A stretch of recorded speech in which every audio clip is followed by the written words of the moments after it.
আমি সেই অবহেলা, আমি সেই নতমুখ, নীরবে ফিরে যাওয়া, অভিমান ভেজা চোখ।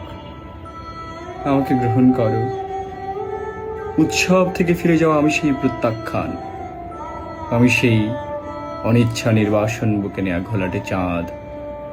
আমাকে আর কি বেদনা দেখাবে?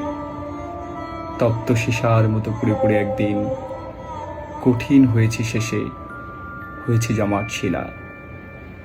তবু সেই পাথরের অন্তর থেকে কেঁদে ওঠে একরাশ জলের আকুতি। ঝর্ণার মতো তারা নেমে যেতে চায় কিছু মাটির শরীরে।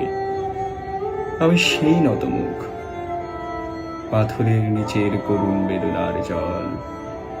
আমি সেই অভিমান, আমাকে গ্রহণ করো।